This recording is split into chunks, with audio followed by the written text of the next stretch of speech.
Now that we've done it a couple times, it's getting a little more intimate. Queen Nefertiti, my Queen Nefertiti. Back with more lively discussion on open court. So you guys put your virtual GM hats on now. I want to know how you'd like to build your team if you were the GM. Since you were a GM, how do you decide which direction you're going to go when you try to construct a championship unit? I think you have to know your market, first of all. If you're the Lakers or the Knicks or Chicago, Miami, you're a destination. So you want to clear cap room and be able to use free agency to your advantage. If you're Oklahoma City, if you're Cleveland, if you're San Antonio, you probably want to build through the draft. Utah, for example, I mean, they've stockpiled draft picks over the years. They built their team with Karl Malone and John Stockton, 2 draft picks. They've tried to do the same thing now. Kevin O'Connor is one of the best GMs in the league. He understands his market. So I think it just depends where your team is and what your circumstances are. Fans less patient these days?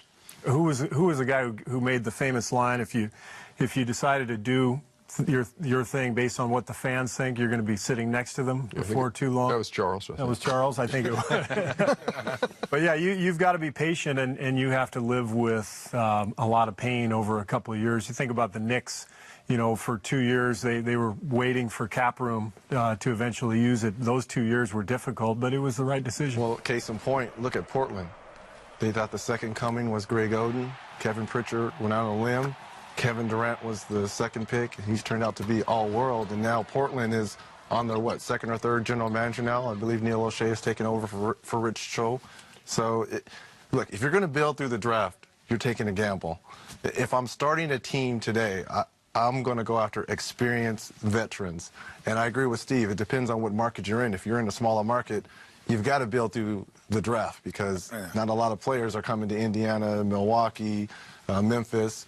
And if you're a bigger market, you know, you're going to get guys in free agency and so forth. But it's tough if you're looking at talent because talent gets coaches and general managers fired. Well, I totally agree, Kenny. Yeah. I mean, with Reggie and Steve, it's obviously a market you got to know. But I think the step further is you got to know your owner. I think right now, when you start to look at some of these owners, whether they want to win, whether they can afford to win, and whether they want to go over the luxury tap to give you that chance to win. So I think ownership plays a big part, too, and also with your market.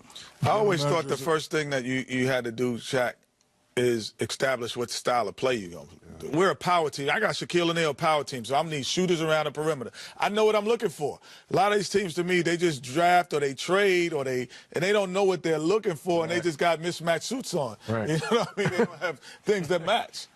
General managers and coaches are very similar to the fact that they have 3 to 5 years to get something done. So, you know, when you have a window that short, you don't want to always rely on the draft, you know. To piggyback on what Reggie said, you want to get experienced players, and you have to win now because there is a lot of pressure from the fans. There's a lot of pressure from the owner. So, you know, you don't want to gamble with, you know, dealing with draft picks because, you know, you can never be too sure about, you know, draft picks. You know, they may or they may not be. So, you know, we want to get experienced players, and like what Kenny said, we want to build around our 1-2 punch, so to speak. Charles, would you be a good GM? I think so because the key, Ernie, you got to know basketball. You got to surround yourself with the right people. Like, if I have a guard question, I would go to Reggie, Steve, Kenny, or Steve. Because tell me what I'm looking for in a guard. Like, when I watch a big guy play, because we always joke, some of these power forwards are averaging 6 rebounds a game. And what I call them, Kenny? Oh, they small forward. They small forward. my power forward's getting me 6 rebounds a game. I can't plug him in. You know, my 2 guard got to be able to shoot the ball. My point guard can't shoot it too much. You know, Steve had to make a decision in Arizona with Amari Stoudemire, whether to give him another $100 million. I say, absolutely not. But I'm not paying guys $20 million a year for us to be like one and done, and that's it. So I'm always going to build up my team through the draft. Ernie, what do you think we are anyway? Huh? What do you think we are? No. Answer that one, Ernie. Ernie, answer. No. Tell him what you think he is.